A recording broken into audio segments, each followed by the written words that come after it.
One of the best DPS builds, especially for fractals, but also for all content that is power based and has crazy good damage nowadays, while also having crazy good defenses, is Scrapper. Yes, you asked for this build, and this is what I showcased today. It's an amazing build, it's very fun to play, you have almost permanent maximum barrier, and therefore are very defensive, and still have good burst, crazy good sustained damage, and your power build. It's really nice. This is again a showcase / build guide video.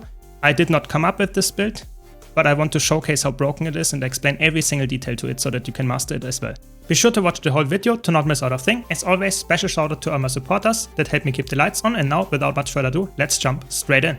All the credits for this build to Snowcrows and their amazing team, especially Bang. Be sure to check out the written guide on their website. Link to it is in the description down below. Let's start with the gear. The gear is actually quite interesting for a power build. So you want to go for full Berserker's armor with Superior Rune of the Dragon Hunter, and if you can afford infusions, you would go with power infusions, of course. However, the leggings is dragon. And this is not the only piece that is dragon, but also all your trinkets are also dragon, with the exception of your amulet being Berserker and one accessory being Berserker as well. Everything else is dragon, and your weapon would also be Berserker. So because of this mix, you reach exactly 45% crit chance, which is exactly what you want without Fury. For your weapon, you want to go Hammer with Superior Sigil of Force and Impact, just for the most amount of damage. If you're running this in Fractals and you want to optimize it, or in Dungeons even, you can of course swap to Sigil of Night, Sigil of Serpent Slaying, whatever you need, just saying here. But this is the most general setup. For your Relic, and that's the thing why this build is now at 45k, is because of Relic of the Bloodstone. This is very, very strong on this build because you have a lot of blast finishers, therefore you can proc that consistently. Even after the nerfs of this Relic, it's still very, very potent and just really, really strong in builds like this. Let's now talk about the food and utility consumables. So for food, you want to go, of course, with Cilantro Lime Sous Vide Steaks, just for some lifesteal and a little bit more damage therefore, and power and ferocity. If you can't afford the Ascended version, if you don't have the crafting unlocked yet, go for bowls of sweet and spicy butter or swaskel. Plus 100 power and ferocity is the same. You don't get the lifesteal and damage, but that's okay. For your utility consumables, you go with Superior Sharpening Stones or something that gives similar amounts of power. Before I want to go to trades, I want to mention, if you want to see more content like this, don't forget to subscribe. And if you enjoyed this video, be sure to leave a like. But now, let's talk about the trades. So for the trades, of course, you take Explosives, Firearms, and Scrapper, just for the most amount of damage. In Explosives, you get just some nice damage, increases 10% more here, a little bit vulnerability, more damage, more ferocity, just really nice, and even more damage, and even more damage. But this one is even good because it also gives you a healing buff. So you have that permanently up, that means that you actually get 200 healing per second. That's actually not to be underestimated as a DPS build, quite nice. And you have a lot of barrier because of a trade later, it's actually quite good. Then you have Firearms. This is the important one, gives you a lot of crit chance. So you get some bleeding, that's not that good. You get more crit chance from Fury, that's really, really good. So 40% now. And you have more crit chance against foes within the range threshold, so always be in melee to get the 15% and therefore get to 100 with Fury. Really easy to get that, that's why you run so many dragon pieces. Then you get more ferocity while you have Fury, and you will also get yourself a little bit of Fury and apply it to allies as well. It's not permanent, but that's quite nice to just help upkeeping Fury. And then, of course, deal increased strike damage for each condition on your foe. This is why this build is heavily scaling with the amount of conditions on the foe. So if you only have vulnerability up, this build does not that much damage. But if you have like 10 condis, it's actually insane how high this damage can go. So keep that in mind. But in most scenarios, you have something like 4 to 10 condis on the boss. So that's actually quite good damage increase all the time. And then you have Scrapper, you get access to your function gyro, and you have really nice just minor traits. So you get some super speed, even for your allies when you use a healing skill or the tool belt skill. And this is the good one here, 5% of your damage that you deal is converted into barrier. Barrier lingers around for a while, so you actually can stack that up quite nicely. So you have an effective health pool of almost over 30k, because you have like half of your health pool almost always as barrier. Really quite good, I would say. Especially because the healers can also heal you when you get damage below that, and then you have like really nice effective health because of that. Gyroscopic acceleration, you take that for the super speed. That's obviously really good on your gyro. So you are not only providing a lot of damage for yourself, damage buff, but the super speed is also helping to get around faster. So that can be really good in some fights, especially in raids or where you have to do a lot of mechanics. Super speed is really helpful for that, and you can help out with that. That's really good. Of course, together with this trait, you actually have quite a lot of sources of that. And then That's why you take it for the damage increase. Object in motion gives you 5% damage increase for super speed, 5% damage increase for swiftness, and 5% damage increase for stability. Typically you have that at least 2 things up, so that's really good, just 10% typically, but you can drop down to 1 sometimes. So keep that in mind, it's really, really nice because of that, just a nice damage increase. And then of course you take Applied Force, your power DPS, you're not providing any quickness, so you take this straight to gain stability when you are above the mile threshold on a 10-second ICD. So 3 seconds, that means that you, with Alacrity, have a very high uptime of self-stability because of that, which is good because that is also increasing your damage. But of course, stability is a really powerful boon as well. So really, really strong, and might grants more power. That's obviously really good for damage increase as well. Now let's quickly cover the skills. So your weapon skills on Hammer are just the auto take is really powerful, especially the last strike. So always try to complete that one. The 2 skill is some nice reflect and is a world finisher and does some really nice damage. So it's always really important to use that off cooldown.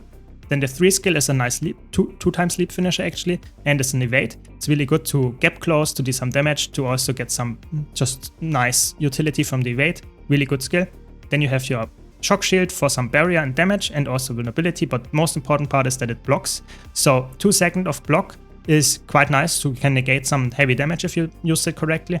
And of course you have Thunderclap for nice CC, which is also important for the lightning field so that you can use a combo and get the Bloodstone Relic because of that. Then you use Medic Gyro for some healing and of course most importantly for the super speed. It's also a water field, so you can blast it or use it for the leap finisher to actually heal if you really wanted to. Then you use Grenade Kit for some nice damage and Bomb Kit for even more damage. The Grenade Kit, the most important skills here is the 2 skill, the 4 skill and the 5 skill, just for damage. It's really, that's it. You have some CC on the 2 and the 4, but that's about it. And the auto take is also potent, but you would not spam it. Then you have Bomb Kip. Bomb Kip got reworked a while ago. Now you have 2 blast finish in the 5 skill. That is also some heavy knockdown, so it CCs a lot. That's really important for the Bloodstone Relic. Then you have another explosion and some heavy damage and CC on the magnetic bomb. You have another CC on the galvanic bomb and a blast finisher, so you have a lot of CC just by those 3 skills. It's insane. And you have another burning field that also does some damage, and the auto take does some damage as well. So Bomb Kip really, really good because of the rework, especially for a power build now. And then you have Throw Mine just for some nice damage, also some CC and removes boons, so really, really good. And as a blast finisher for the Bloodstone Relic, so really potent, always use those skills. You could go for different skills and drop some damage, for example invulnerability or more gyros for more super speed. There are multiple options, but this is by far the best damage output, so always go for this if you don't have any special needs for the group that can't be filled by the supporters. And then you have your Mortar Kit. It's again a kit, so you have 3 kits, but the Mortar Kit is more utility based, because you have a healing field, you have a nice damaging field that also applies blindness. That's quite nice, so you can actually, for example, trash mobs can be blinded and therefore you actually get some nice damage mitigation. You have some CC here with the ice field, and the range of all those skills is 1500, so if you want to do a mechanic and you can still shoot at range, that's quite nice. The poison field also does some damage, so you can use those skills for damage, but it's not the highest priority. Hammer is way more important than Grenade, for example. Then lastly, cover the tool belt skills. Your reconstruction field actually gives again some nice water field and super speed. That's quite nice to get the damage buff. Don't overlap it too much with your medic gyro because you can only stack up to 10 seconds of super speed. Keep that in mind. Then you have grenade barrage for some nice damage. You have smoke bomb for a smoke field. You would not typically use it that much because it doesn't provide any damage, but you have it if you want to have more CC, I guess. And then, or stealth of course. Then you use Minefield for some nice damage. Then of course you have Function Gyro for some nice super speed, again Lightning Field, and the most important part here is it does some damage and you use it in your rotation, but you can use it to revive allies. So if someone goes down, you have a 600 ranged revive, so to say. It's not an instant revive, but it revives them like if you would press F. So it's really good. Now let's talk about the rotation. Here in the background, you can see a perfectly executed rotation. All credits to Bang. Link to their channel is in the description down below. The rotation is a little bit interesting because it's not like classical builds where you can say, use this skill and this skill and this skill and then you follow the loop.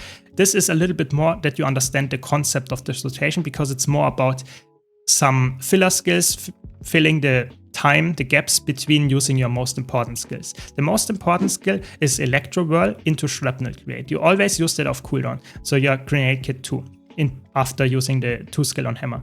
And you always want to get 8 actions until you can repeat this. What are actions? Actions are specific skills that you want to use that are filling with the most amount of damage. without having a downtime. Typical filler skills here are Throw Mine, Poison Grenade, Freeze Grenade, Function Gyro, Grenade Barrage, Poison Gas Shell, so your Mortar 2, Firebomb, Flash Shell, or Endothermic Shell. It is important that you use the Reconstruction Field and Magic Gyro and the Function Gyro, as I said, to upkeep the super speed to get the damage buff. You can even go for AED if you need more breakdown damage and instant lethal blow protection if you want to use that. But of course, Magic Gyro is quite nice as well for some group healing. You use Throw Mine off cooldown. You should always try to aim a little bit outside of the hitbox so that you can get the detonation actively and not have it, so to say, passive. So what does that mean for the rotation concept now? You always try to combine Minefield into Thunderclap, which would be 3 actions because of the cast time. You would combine Big Ol' Bomb into Magnetic Bomb, which are 2 actions. You would combine Shrapnel Grenade, Freeze Grenade, Poison Grenade into 3, which are 3 actions. Or you would combine Function Gyro into Grenade Barrage, which are 2 actions. If you then combine those together, that you always get 8 actions between the Electro Whirl and the Shrapnel Grenade, then you are golden. Then you get the rotation down. You always have to keep track of your Relic of the Bloodstone, so that you have 4 blast finishers into any combo field to trigger the Relic of the Bloodstone. Your blast finishers are, as I mentioned before, Throw Mine, Big Ol' Bomb, which are 2, and Galvanic Bomb. So an example sequence of getting the 4 Bloodstone Relic procs that you need is Galvanic Bomb into Magic Gyro, into Big Ol' Bomb, Magnetic Bomb, Throw Mine, into Minefield, Thunderclap, and Detonate Minefield. Then you get the instant proc of that. So let's now talk about the opener. For the opener, you want to precast Throw Mine into Minefield and use Magic Gyro into Big Ol' Bomb, Magnetic Bomb, and Firebomb, Galvanic Bomb. After Galvanic Bomb, you want to go to Hammer and go use Thunderclap into Detonate, into Electro Whirl, Shrapnel Grenade, and Detonate Minefield. Then you use Freeze Grenade, Poison Grenade, and drop the Grenade Kit, use the Function Gyro and Grenade Barrage, and do 1 auto attack chain. After that, you use the Throw Mine and Detonate. And then you would, so to say, follow your rotation concept of always going to Electro Whirl and to Shrapnel Grenade. So this is not the easiest rotation to follow, but it's not too hard to get into, but it's quite hard to master.